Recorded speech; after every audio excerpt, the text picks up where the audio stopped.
যদি তৃতীয় বিশ্বযুদ্ধ শুরু হয়, প্রথমে বিশ্বের কোন শহরগুলো টার্গেট হতে পারে তা বিশ্লেষণ করার জন্য আমরা সাধারণত তিনটি মূল দিক বিবেচনা করি: রাজনৈতিক, সামরিক এবং অর্থনৈতিক গুরুত্ব। রাজনৈতিক রাজধানীগুলো প্রায়ই প্রধান লক্ষ্য হয়, কারণ এগুলো শত্রু রাষ্ট্রের নেতৃত্ব ও নীতি নির্ধারণের কেন্দ্র। উদাহরণস্বরূপ, ওয়াশিংটন ডিসি যুক্তরাষ্ট্রের কংগ্রেস এবং প্রেসিডেন্টের কেন্দ্র, মস্কো রাশিয়ার রাজনৈতিক ও প্রশাসনিক কেন্দ্র, বেইজিং চীনের নেতৃত্বের কেন্দ্র এবং লন্ডনে যুক্তরাজ্যের সরকার ও গুরুত্বপূর্ণ প্রশাসনিক ভবন অবস্থিত।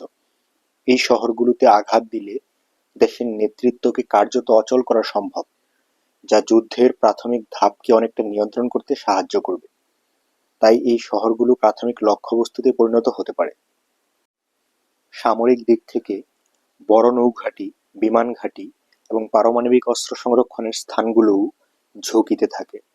মার্কিন যুক্তরাষ্ট্রের নরফল্ক, ভার্জিনিয়া এবং সান দিয়েগো, রাশিয়ার সেভাস্তোপল এবং কালিনিনগ্র্যাড এর মতো কৌশলগত ঘাঁটিগুলো ধ্বংস করা হলে যুদ্ধের ভারসাম্য দ্রুত পরিবর্তন হবে।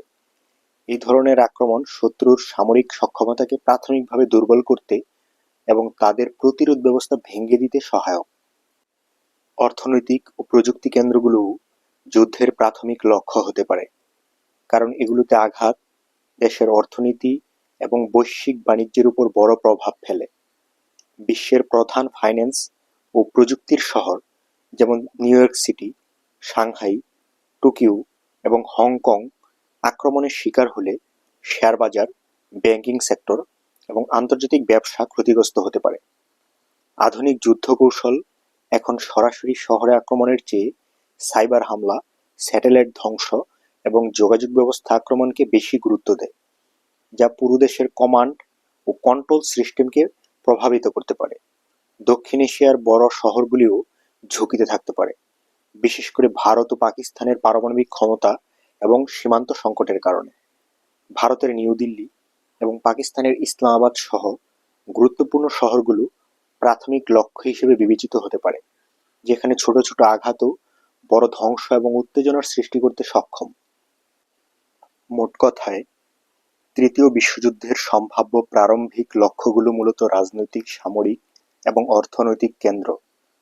যদিও আধুনিক যুদ্ধ সরাসরি শহরে আঘাত কম দেয়, তবুও বড় শহরগুলো ঝুঁকিতে রয়েছে। যুদ্ধের শুরুতে এই শহরগুলোতে আক্রমণ হলে তা শুধু সংশ্লিষ্ট দেশগুলোকেই নয়, সমগ্র বিশ্বের অর্থনীতি, নিরাপত্তা এবং সামাজিক কাঠামোকে গভীরভাবে প্রভাবিত করবে। আমরা যুদ্ধ নয়, শান্তি চাই। পৃথিবী হোক মানবিকতার উৎকৃষ্ট উদাহরণ। মানুষে মানুষে হানাহানি, পৈশাচিকতা বন্ধ হোক। সেই কামনায় আজকের মতো শেষ করছি। ভিডিওটি ভালো লাগলে লাইক, কমেন্ট ও শেয়ার করতে ভুলবেন না, আর সাবস্ক্রাইব করে পাশে থাকবেন অবশ্যই। ধন্যবাদ।